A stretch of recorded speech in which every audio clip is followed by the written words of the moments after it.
Okay, so welcome to everybody who's taken the trouble to join us this evening. It's obviously we were planning to have this event as a presentation in the town hall, but circumstances have overtaken us, so we decided to have a go at doing this in a webinar form. And judging from the people participating, it would have been quite a long journey for some of you to make it into the town hall, so I suppose it's a mixed blessing. So the way we're going to try and do it tonight is I'm just going to go through a quick presentation for 10 minutes. And then after that, I'll open up to a question and answer session where anyone who's got a microphone can go to the bottom of their screen, and there should be a little icon that appears that says raise hand. That will alert me to the fact that you want to ask something. Then I'll unmute your microphone. Alternatively, you can type in a question into the comments box. Okay then, so first of all I want to say welcome very much to everybody, and what we're going to try and show you tonight is a little bit more detail about our Congleton Hydro Project at Havannah Weir.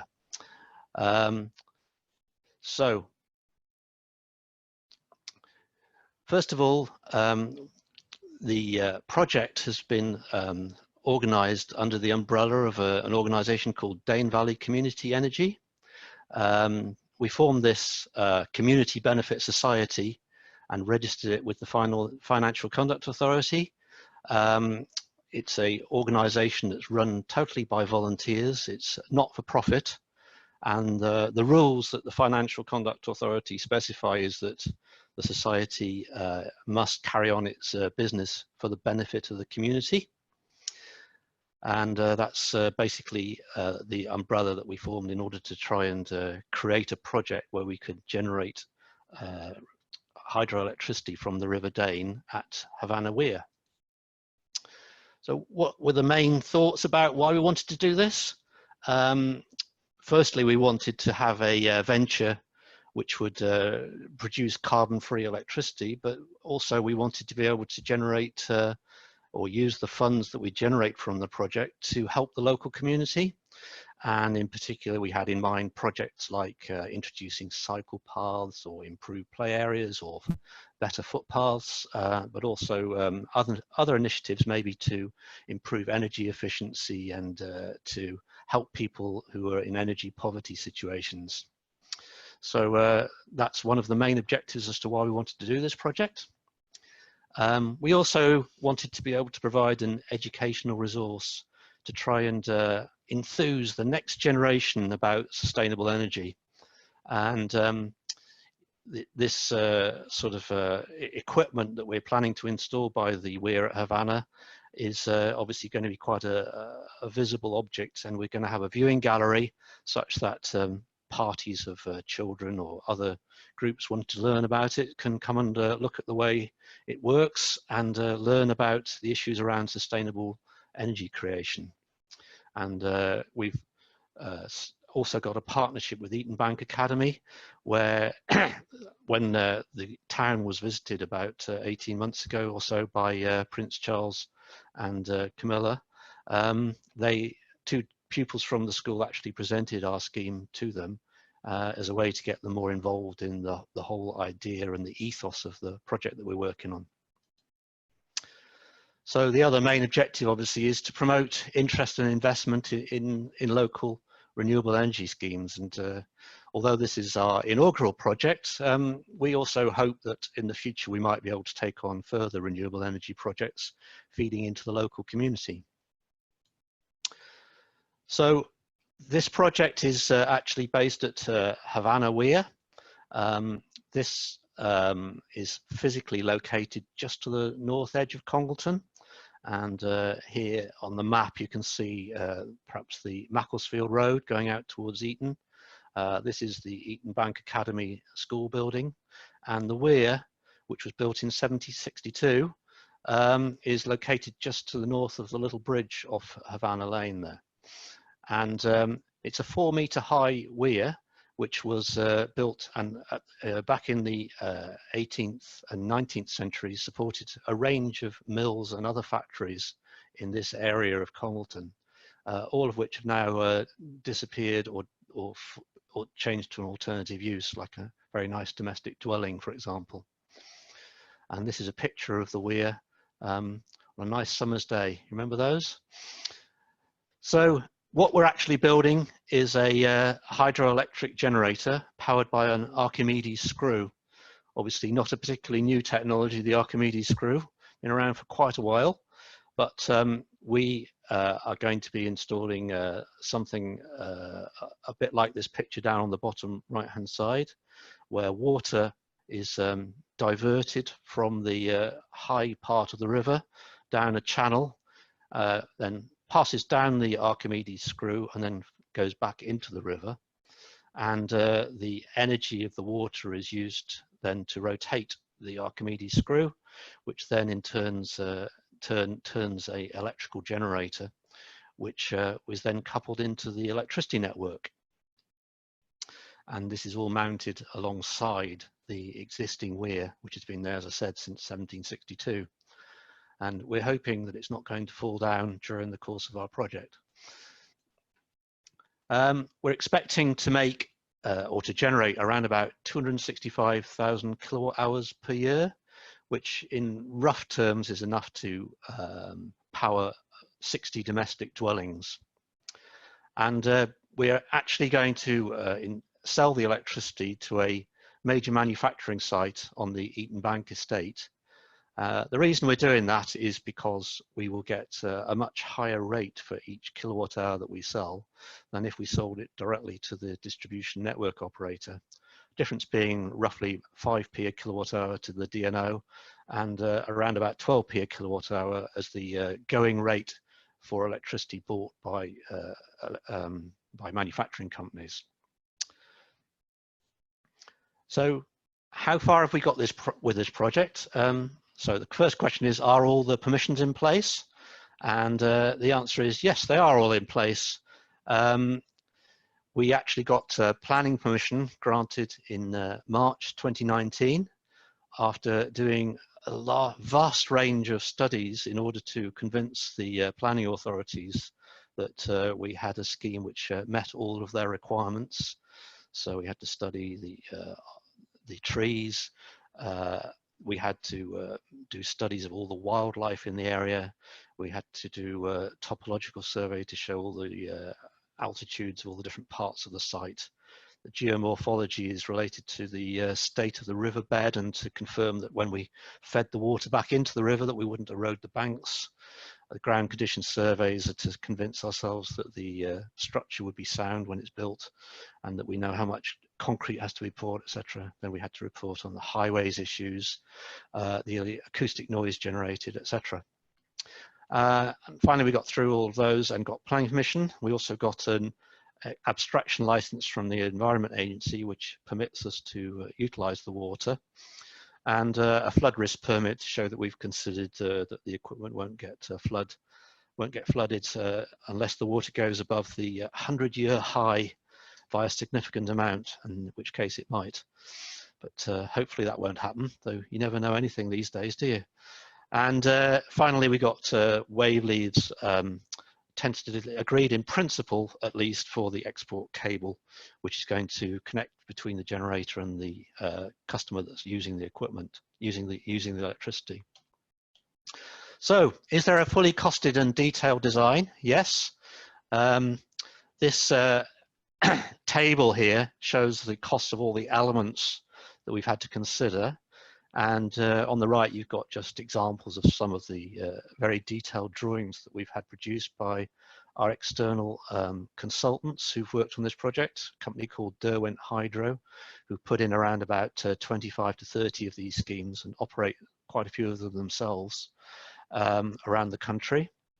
And down on the bottom right, we've got a detailed structural drawing which shows exactly what the depth is of all the foundations that are required for the screw to be mounted and so on.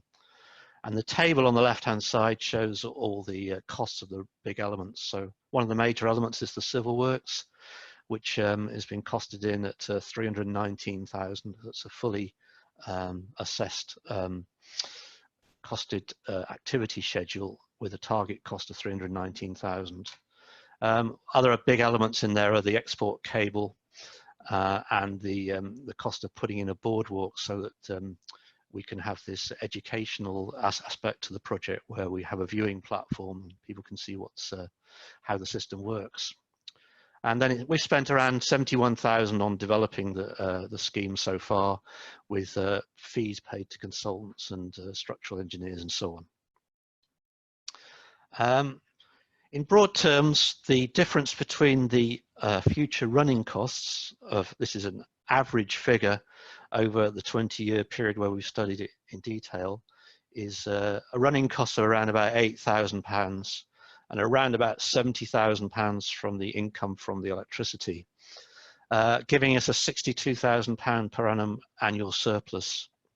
But of that, obviously, we have to pay back all of the generous people who've already decided to invest in the scheme to help support it actually turning into fruition. So we'll be paying back on average £57,000 a year to those investors. That'll be a combination of returning their capital linearly and also paying them 4% interest on average over a 25-year period on the capital that is outstanding. And then that will allow us to then have a surplus after we've paid back that amount to investors of about £5,000 a year to put into community projects.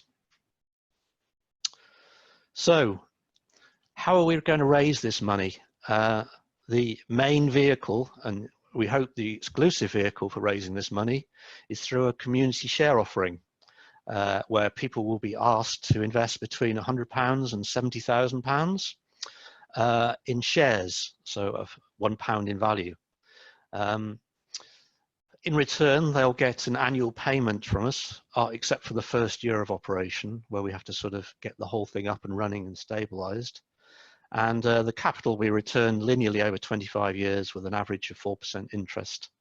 And this table on the right-hand side shows you roughly what the forecast interest and capital repayment costs for a £1,000 investment would be, showing you that in total, over the 25-year period, you would receive £1,695 back for your £1,000 investment.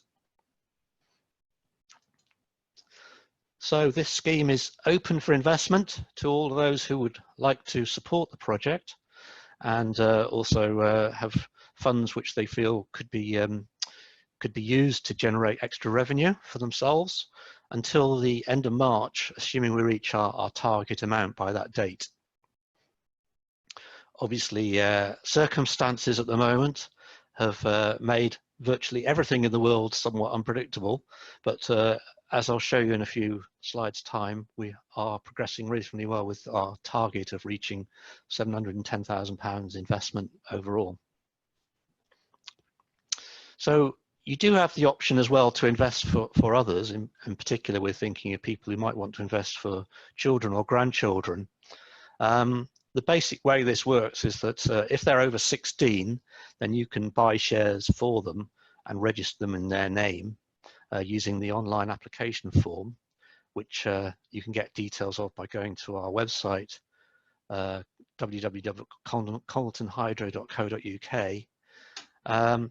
If they're under 16, you need to inform our share issuing agent, which is a company called Share Energy, that you wish the shares to transfer to them when they reach the age of 16. And this can be done either by informing Share Energy by email or by completing the printed application form in the share offer document. In terms of the actual process, when the child is about to reach the age of 16, they'll be contacted to confirm they want to receive them, and you'll be contacted to confirm that you still want to transfer them. So where are we up to time-wise, and how long has it taken us to get here? Basically, we started and formed Dane Valley Community Energy as a group of about, at the time, around about 6 enthusiasts in June 2015, which might seem like a long time ago, but it doesn't seem very long ago to us, but there we are, time flies. We started off by getting a grant from DEFRA, which allowed us to get started with a feasibility study. We then, in January 18, plucked up the courage and bought the land on which the scheme was going to be built. We then applied for planning permission in February 2018 and went through, had to jump through a large number of hoops in the second iteration of that application before we finally got planning approval granted. At the same time, we managed to get accreditation for the feed-in tariff scheme, which will pay us 8.02 pence per kilowatt hour for every kilowatt hour that we generate. This has been cut back savagely over the last 5 years or so. Used to be around about 26 pence a kilowatt hour. That has actually been closed now. So if we hadn't got that approved by March 19, we wouldn't have been able to apply for FIT accreditation. But it is guaranteed for 20 years once you've been pre-registered. We then went through a process of completing a design, clarifying the business case and costing everything in detail. And that then gave us the confidence in January of this year to start the initial tree clearance work and to launch the share offering by the end of February, or at the beginning of February this year. So we're now halfway through March, and we've got, as I'll show you in a minute, quite a proportion of the funds already raised. So the intention is that by the beginning of April, we'll have the funds in place, and at that stage, we can order the Archimedes screw and award the civil contract, which is all ready to be awarded. The contractor's all in place and being chosen and raring to go, which would then allow us to start the construction in June this year, although it is dependent on the fact that the modification work to the Macclesfield Road for the link road has been completed by that stage, which at the moment is on schedule to do so. The next thing we'll do is to install the cable between the site and Eaton Bank Estate. By October, we expect to have the civil construction complete and the Archimedes screw will have been installed. Then in November, we want to start the mechanical and electrical installation, and then during second part of November and December, commission the scheme such that we can be generating by the end of this calendar year. Obviously, in these uncertain times, one can't say that one can guarantee this timeline, but this is our present planning. So the team that's been working on this is, I wouldn't say had the most ethnic diversity or anything like that, but we're mainly a team of enthusiastic retired engineers, business managers and accountants. And we've also been ably assisted by a couple of town councillors who've joined the project, who help enormously in the liaison and the support with the Congleton Town Council. And more recently, we've now got a high level of buy-in and support from the Cheshire East Council as well. We also have specialists, so we have specialists in the key areas of finance, electrical engineering, civil engineering, and health and safety, and IT. So we've been working with a number of partners, obviously, during the project. We're part of the Congleton Sustainability Group and Congleton Partnership, and all the Congleton, oh, beg your pardon, jumped ahead. We've been ably assisted by the Town Council, have been very supportive through the project. Our consultants that we've worked with, as I mentioned earlier, are called Congleton Hydro Power, and they've done a lot of the detailed design work and feasibility studies and so on. The civil engineering company we're planning to use is a company called CT Construction, who are based up in Lancashire. A local company called HMK have helped a lot with the electrical equipment, and Siemens have been supportive of the scheme right from the start, and have also provided a little bit of sponsorship for us. And finally, we've worked closely with Eaton Bank School or Academy, so I should say now, and they've assisted us with hosting a launch event and having pupils involved in competitions and projects and so on, as part of getting more involvement by people in the project. So the key thing is, can you help to make this happen? Do you want to? This is obviously our objective tonight, is to convince as many people as possible to get involved in the project. And in particular, we want people to invest, as I said, a small amount or a large amount to make sure that it actually progresses. And we feel this will be of mutual benefit, benefit to the investors in terms of getting a return on their investment, and a benefit to the community by making sure this project can actually happen and then be used to help enthuse and support future environmental champions in our local community, especially from the young and the those at school and being brought up in the area, who we feel have to be or will want to be persuaded to make Congleton a more sustainable town. And we feel it's vital that they are made to think about these issues in this climate of climate change, etc. So up to now, we've raised £400,000 in from investors as of tonight, and we're expecting to get an additional 110,000 from grants and a government-backed share matching scheme, which means that we need basically 231,000 to reach our target. And we've decided that if we reach a target of 650,000, then we will have enough confidence to be able to proceed with the project. And a lot of the cash that we need won't be needed until later in the year. And we feel that we would be able to generate the extra 80,000 by either acquiring additional grants and subsidies, or alternatively from a second share offering later in the year. So that's all I wanted to say. If anybody has got any questions they'd like to raise, then please, if you could raise your hand now or write in something, then I will try to find you on here and allow your microphone to be unmuted such that you can ask the question. So the first question is from Christine. So I've unmuted your microphone, Christine. Would you like to ask a question?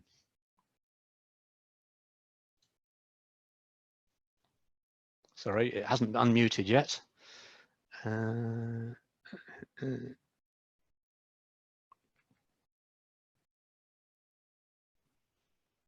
Okay. Yep, we can hear you now. Good.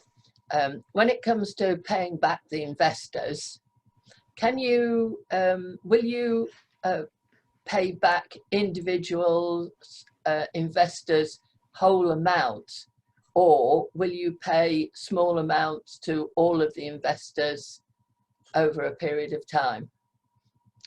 Okay, well, the intention is that we want most people to regard this as a long-term investment, and that we will pay their investment back linearly over a long period of time.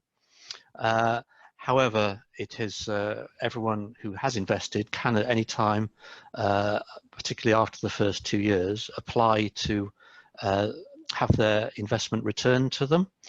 And if the society has enough cash at that time, then they will be refunded with their investment. And certainly we expect that that will be the case for small numbers of people. Obviously, if everybody wanted to get their money back quickly, then that wouldn't be possible. But the directors will obviously consider all requests as generously as possible. And obviously, from our society's point of view, the earlier we can pay people back in full, the less interest we have to pay out. So the more we have available for paying into the community funds. Okay, thank you.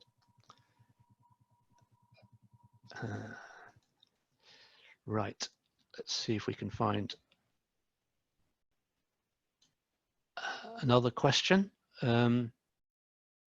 Simon has asked, so if I now try and oops, let's see if I can unmute Simon's microphone. I think I'm unmuted in talking to you now, but no, I didn't have a question to ask. I don't know why it came up. So, Okay. but the system's working, obviously. Right. Okay. The next question's from Ruth Farrell. So hopefully in a moment or two it'll unmute your microphone, Ruth.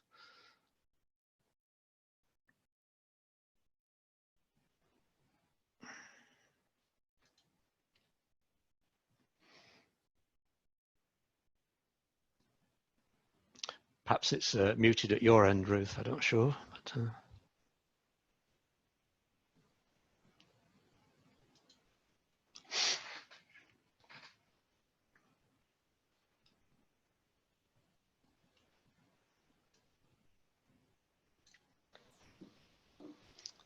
There's also some questions on the typed questions. So okay. one of them is, what happens at year 25? Who owns the scheme then?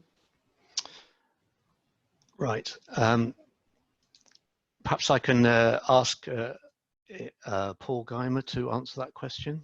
I'll just unmute his microphone. He's our chairman.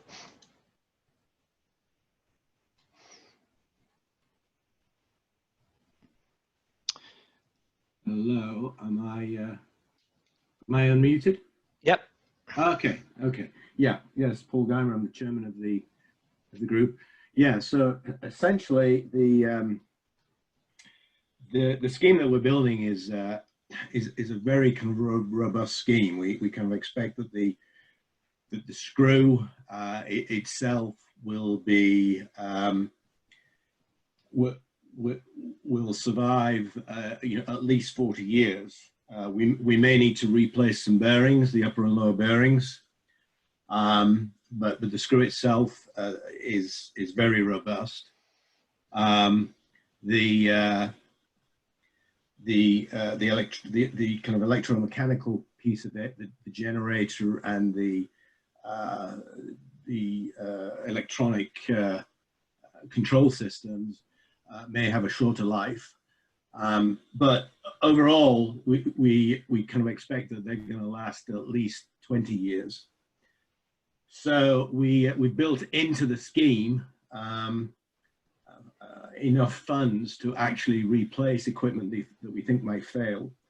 So after that 25-year period, we expect to be able to operate the scheme well beyond, as I say, up to at least 40 years, because none of us are going to be around at that time, but we kind of expect that other people will take up the challenge and continue to operate it for us. So yeah, this is a long-term, very robust scheme that we expect to run long into the future. Okay. Next question is from a typed question is, how far has the group gone to enlist support from local businesses or larger businesses such as Tesco?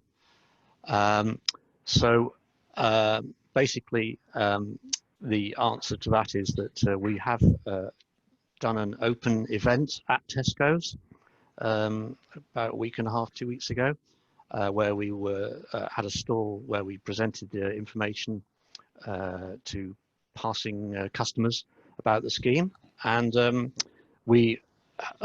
they were very supportive of that, and we've been in touch with their community liaison officer before and after that event. So we're trying to get more support from them, where they have a scheme where you can actually vote for which local community project you prefer of 3 every week, and they will donate some money to it, and that's something that we are intending to take up. The next question was about when the annual capital and interest payment is made, will it be clear how much is capital, i.e. don't need to pay tax, and which is interest, i.e. do need to pay tax? I'm not sure if Gary is on the line. Oh, he is, isn't he? So I'll let our accountant Gary answer that question, if I may. Hello, Mervyn. Can you hear Hi. me? Yes. Yeah, the idea is that we repay, funds permitting, that we repay the same amount of capital back each year, you know, linearly over the 25 years. And I think in the table that Mervyn showed earlier, that would, for £1,000 worth of investment, I think it works out at something like, excuse me if I've got it wrong, I'm just trying to remember, but I think it was something like £41 per year, something like that would be the capital repayment for £1,000 investment. And the difference between the £41 and whatever the total payment in the year is would be your interest. We've laid it out in that table, but of course it's based on forecasts, which we think are reasonably accurate. But obviously, if we could foresee totally accurately that far into the future, I'd probably not be retired. I'd probably be living in Jamaica or somewhere like that now. But yeah, it's a straight linear repayment of capital. It would be the same amount every year that would be paid back to you, funds permitting. And as I say, the difference between that £41 per £1,000 investment and your total repayment would be the interest. So just to be clear about the specific question which was asked, is it will be every year you'll get a statement which clarifies which part is capital and which part is interest. So you'll know which part you have to declare for tax purposes. So do running costs include salaries and admin / consultant costs? That's a question from Avril. The answer to that is yes, but basically the reason that the running costs are relatively low is because we won't have any paid employees. So we won't have any salaries as such to pay, but we will have things like insurance costs and technical support costs to pay from professionals who will be available to handle breakdowns. The next question, I'm not sure, can people actually see these questions on their screen, or is there a way of making it such that they can, Tom? Anyway, the next question was, what's the last date that you have to generate for the FIT to be activated, and what are the risks of not meeting this? Perhaps I'll ask Paul if he could answer that question. Sure. Okay, you can hear me, I guess. Yep. Yeah. Yeah. Okay. I think it's. I think that we need to be generating power by September 2021. So in order to maintain our FITS accreditation, so that gives us ample margin if there is some delay in the construction starting to still make that deadline. Okay. The next question was from another Guymer, C Guymer, who you probably know, I guess, Paul. Was will the hydro part sponsor future sustainability projects? And I think the sort of quick answer to that is that we are intending that this will be the first of a number of projects that we undertake. Whether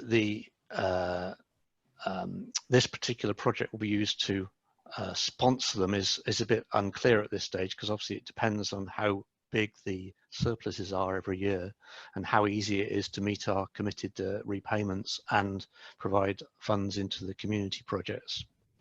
So hopefully any new projects we take on will be self-sufficient and won't need to actually take any funds from this project.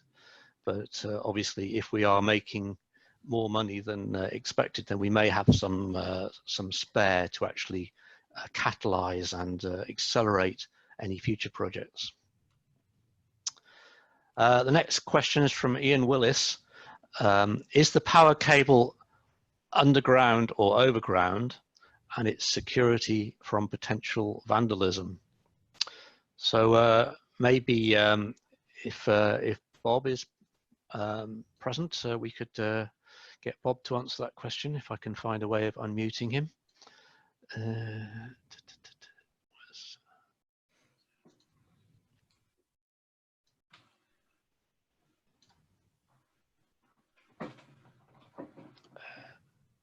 Right, that should be unmuted. Yep. Yeah. Okay. Yeah. So the question is, was the cable? The cable is going to be underground all the way. It's about 1 kilometre from the actual generation site, and it'll run just briefly up Havannah Lane, then cut through the grounds of Eatonbank Academy and Eatonbank Farm, going underground. I think around about 1/2 metre below ground. This will all be installed by a professional cable laying company called Dutton Contractors of Middlewich. It will then drop down and come down Jackson Road into the Eatonbank estate. Once it's on the actual site, it'll be actually put in ducting and underneath the boardwalk. Obviously, it can never ever be 100% safe, because you hear stories about people chopping down high voltage, 25 kV electricity sort of lines on railways. But we think it's pretty secure the way we're actually doing it. Okay, thanks. The next question was from an anonymous attendee. He said, great presentation, thanks. How do we go ahead and invest?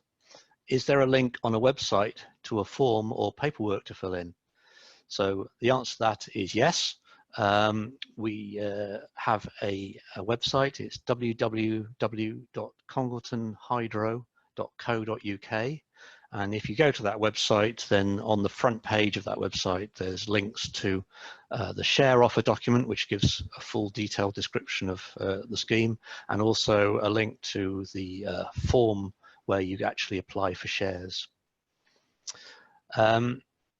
Next question's from Ruth, which says, are the shares transferable in the event of death, etc.? What are the timescales for paying the money to you if we decide to invest? So, Paul, do you want to just answer that question? Okay. Well, first of all, the shares are not transferable apart from at death, at which point they can be transferred as part of a will. What was the rest of the question, Irvin?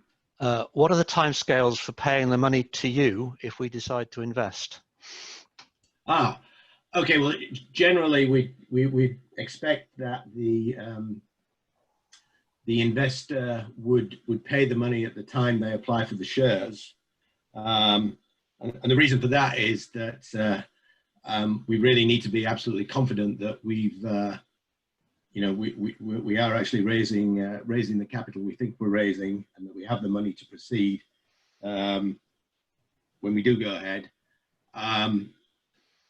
If for some reason the scheme didn't proceed, then an investor that had already paid us the money would actually have all of their money returned. So yeah, just to summarize, the goal is for you actually to deposit the money in our account at the time you apply for shares. Okay. The next question is, I understand that the scheme will go on beyond 25 years, which is great news, but if shareholders have had their investment returned by that time, who will own the scheme going forward?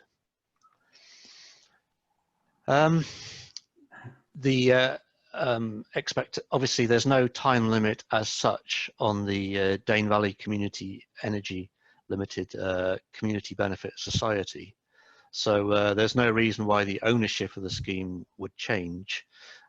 We had considered the possibility that at some period we would just wind up one organisation and start a new one to run it, which wouldn't obviously have any.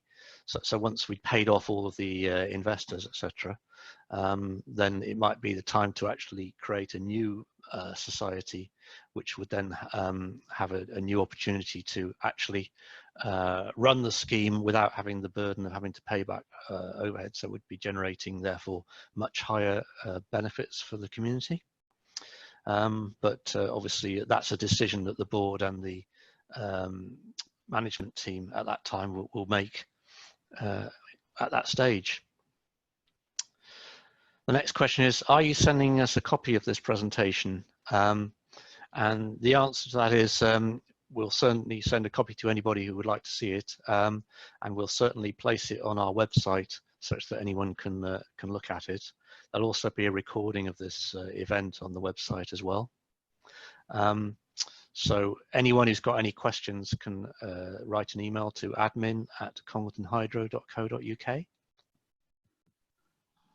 So the next question was about who owns the scheme at year 25. So we've already basically answered that question. The next question was from Paul Drage. How much has been spent so far, and is that amount being recovered now from the share capital? Do you currently have any borrowings that need to be repaid? So Gary, do you want to answer that one? Yes, am I still connected? Yes, you are, yeah. The company, DVCE, originally started with a grant. I've been with DVCE for 4 or 5 months, I think it is now, moving. So yeah. Correct me if I'm wrong with the value of the grant, but there was a grant for 66,000. No, 16,000. Initially, there was a grant for 16,000, and then the RAP, and then there was a loan negotiated from an organisation called RAP, which is a WRAP, which is a subsidiary of DEFRA, for a loan which has to be repaid, which once we've raised the shares will be repaid. Yeah. To go back to Paul's question, that loan only has to be repaid if we raise sufficient funds to go ahead with the project.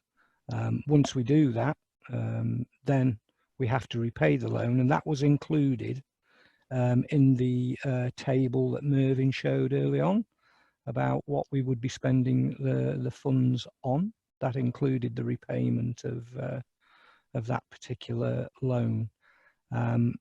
We have purchased the land. We don't owe anything for the land, and out of the loan and out of the grant that we received, we also paid for the felling of some trees which had to be done before the nesting season started, which would allow access to where the construction is going to take place.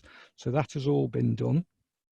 And other than that, no, we don't have any outstanding liabilities. We've been able to settle most of our invoices that we've currently received from the grant and from the loan.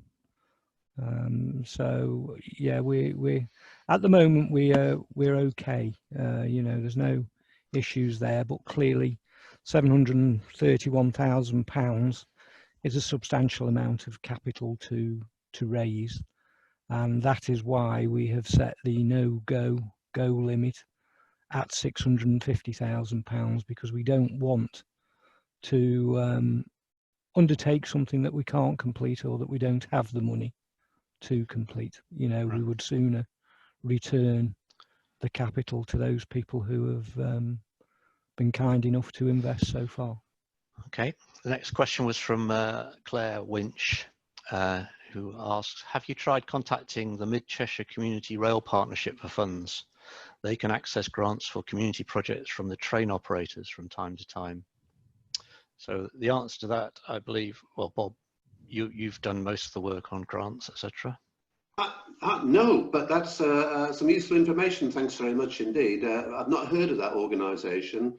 We've been doing a lot of sort of investigating as to where we could get grants and support from. But Mid-Cheshire Community Rail, no, not come across it. So thanks very much indeed for that, Claire. We'll follow that up. Yeah, thank you. That's very helpful. Another question from Paul Drage. Interest repayments appear to be weighted towards year 18. If early repayment is requested, will the interest be paid up to the 4% expected? Gary, have you got any thoughts on that? No, I think actually in the share offer document, it may well help answer Paul's question. But basically, if somebody was repaid after 3 or 4 years, Paul, they would receive the interest rate that you can see in that table at year 3. So obviously the interest is lower in year 3 than it is in year 18, because we are paying, you know, against a reducing capital balance. So, you know, we're able to do that. You would receive all of your money back, but you wouldn't necessarily receive the £695 per £1,000 investment that is shown as being the interest repayment over 25 years, because obviously you've been repaid much more quickly, and you would be repaid at the rate of interest that is shown in that table at the year that you were repaid. So year 3, you would get the year 3 rate of interest across your repayment. Yeah. So basically the answer to the question is no, you won't get full 4% if you cash in early. After a question from Ian Mitchell, after 25 years, the investors will be paid off. Who will be benefiting from the funds over the following 15 years? Will investors continue to receive a return? Well, my own thoughts on that are basically at this stage, we don't know the answer to that question. As I said earlier, after 25 years, we had the thought that we would probably fold the existing company and start a new one because everyone would have been paid off. But it's not sort of expected that the original investors would necessarily continue to receive benefits after that period, because obviously the intention would be to try and maximize the benefit to the local community schemes from the generation. But I mean, effectively, it's so far into the future, we can't really be sure as to what the attitude will be of the board at the time. Anyone else want to add anything to that from our committee? If I may move in, I mean, firstly, our modelling actually goes forward for 30 years. It doesn't go to 40. And after repayment of capital and interest, which finishes in year 25, the money that is being generated is available within the rules of the Financial Conduct Authority for a society such as ours. Those funds are available for further community funding of projects, and I don't mean necessarily another carbon-free electricity project. I'm talking about causes that would be presented to whoever the board are at the time, for them to make a decision as to you know, what further funds could be allocated. Okay. The next question was what commitment in terms of PPA? I think there was another question which we've just missed. Oh, it's okay. Right. Okay. So the next question was, what commitment in terms of PPA do you have with Eaton Bank Trading Estate, and what happens in the event that the company dissolves? Paul, do you want to answer that one? Yeah. Okay. So what we have at the moment is a mutual a memorandum of understanding, Paul. With, yes, a memorandum of understanding that the company will pay a commercial rate for the electricity that's generated, you know, I've expressed a strong commitment to the project now and going forward into the future. But obviously, in the long term, there is always a risk, which we've identified in the share prospectus, that for some reason they're no longer able to take that power, and we at that point we would have to find an alternate user. There is at that point as well, if we did have to find another somebody else to take the power, that they would not pay the rate at which we're getting at the moment, and also there is the risk that if it was before the 20-year FITS period, that we would no longer be eligible to receive a FITS payment. So it would severely impact our business model. There is no getting away from it. But having said that, there are a lot of other users on that estate that could that might be willing to take the power. So it wouldn't be a complete loss, but there's no doubt about it. It would substantially impact our business model. So I'll just add to that a little bit that basically the expectation is that in future it will be much easier to organise a purchase price agreement with a particular consumer via the distribution network operator, and that we would have the option to reconnect more locally onto the network and get a rate quite similar to the rate that we're already getting from Siemens, although that hasn't been possible in the past. We think that people are moving towards that arrangement, and certainly other schemes that have recently been going live have got that kind of deal set up. So we think that we ought to be able to do that as well. And we hope that the future government would be fairly sympathetic to the idea of the connection agreement for the feed-in tariff not being destroyed due to circumstances beyond our control, because hopefully future governments will have a sort of environmentally conscious attitude to sustainable energy generation. But those are the sort of thoughts that we've been having about what would happen if that extremely unlikely scenario occurred, that the company on Eaton Bank ceased to want to buy the electricity from us. The next question was from Adrian Clayton. He asked, has a supplier already been selected for the screw and main mechanical equipment, or is there a shortlist, and what criteria are being used to make the selection? Bob, do you want to answer that one? Yes. For the screw, we've probably looked at, in conjunction with our partner Congleton Hydro, all the screw manufacturers. It would have been great to have actually used a British screw manufacturer, but for the size we're talking about, they don't do anything that small. It's much, much larger screws. So we've actually zeroed down onto two potential suppliers. I can't remember the names of the actual companies, but one is a Czech supplier, Czech Republic, and the other one is based in Holland, in the Netherlands. They've got good track records for this type of screw, very, very extensive project base. And interestingly, their price and the terms and conditions from both companies are more or less about the same. So that is sort of gives us quite good confidence actually on both those suppliers. Once we actually have got the funds in and we decide we're going to proceed, then we'll make a decision on which of those manufacturers to actually go for. There was a second part of that question, but I can't remember what it was. It says the main mechanical equipment. Oh, the main mechanical equipment. So the other mechanical equipment, then the screw is going to drive the electrical generator via a gearbox. And the gearbox is a UK gearbox, comes from a company in Leeds. It's a Flender gearbox, for those of you who've actually heard of Flender.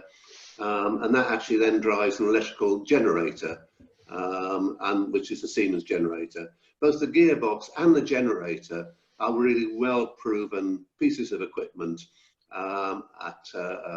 very, very reliable indeed, and have very, very long running times, providing, of course, like all equipment, they're well maintained. Right, the next question was, what will happen to any excess power? And the answer to that in summary is that the power consumption of the existing Siemens factory during shutdown periods over Christmas and so on is still greater than the generation that we will be producing from the Weir itself. So we don't expect there to be any excess power. Should that cease to be the case and the generator was producing more power than Siemens consumed, then the answer is it would be exported via the connection point back into the distribution network operator's grid, and we would get paid for that at 5p or so a kilowatt hour. We need some excess power to boil the kettle on site for the for the team to have a cup of tea. The next question was, is there a plan to replace the trees that have been felled? We need trees. So my thoughts on that anyway are that one of the areas that's most likely to be used for the funds that are generated for the community is actually for that specific purpose, to subsidize the planting of trees around the local area, which obviously, as you know, there's a lot of activity going on that at the moment, and it's something that would certainly get my vote for some of the funds being used for. And I think we plan to do this in conjunction with the organisation like the Woodland Trust as well, that we had some early discussions with them and agreed in principle this as well. We need to follow that up, of course. Yeah. I think the other thing to point out is as well that some of the trees are having to be removed, not just because we're actually building this this facility, but in order to protect the historic structures that are in place there. And had we kind of not done that, eventually the tree roots would have actually destroyed the stonework. I mean, it's already starting. You can see large kind of gaps opening up in some of the stonework, you know, that work would have been required anyway to maintain the structures as they are today, regardless of the work that we're doing. So. Just to, can people hear me? Yes. Just to add to what Bob said around the trees, there's Congleton has a tree group that has a project called Trees for Congleton that in the past 4 months up to the end of February, start of nesting season, has planted some 870 trees. And there is an ambition over the next 5 years to plant a tree for every person in the town, which is broadly 30,000 trees. And as Bob suggested, it's actually Cheshire Wildlife Trust that are looking over our shoulders at the site in a whole and as a whole, and want to do remedial work with us to increase its habitat for wildlife and to improve the tree cover. I mean, I'd just like to go back to one or two answers that have been given around this ownership after 25 years. We should make it abundantly clear that this is a community benefit society, and as such has an asset lock, which means that the weir and all the electrical equipment can only be handed on to a similar community benefit society or charity. It's not that it can run out at the end of 25 years and be bought by some commercial organisation that the then directors of the company can benefit from. It has to remain a property of the then local community, however that's defined in 25 years.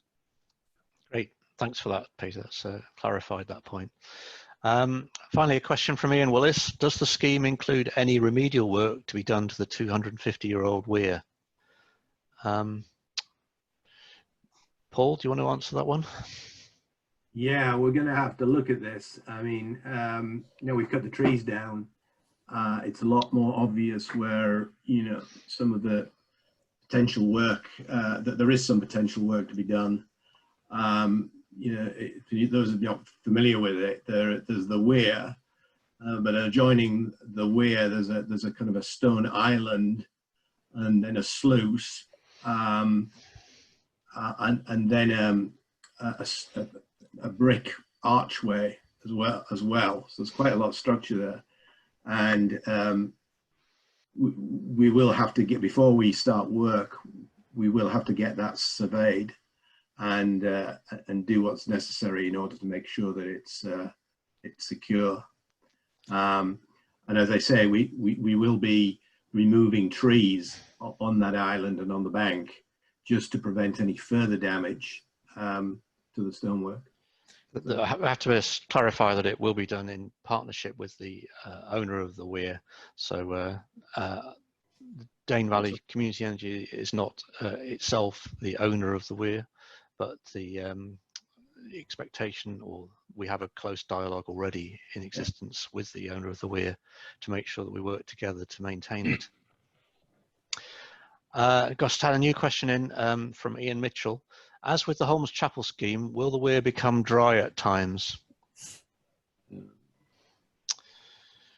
Well, the answer to that is yes, I think, isn't it? And we all know perfectly well that rivers dry up. The river may dry up. We have to retain, I think it's a 2-inch head over the weir. We can take no more water than that. But if there is no water in the river, yes, the weir will dry up, and we shall cease generating power. Better minds than mine will tell me how much we plan to not be able to generate in any given year.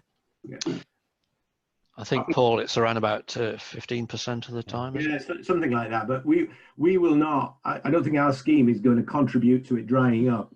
No. More frequently than it does today. So. And it should also, I heard from people who live in the area that it hasn't dried up once in the last couple of years.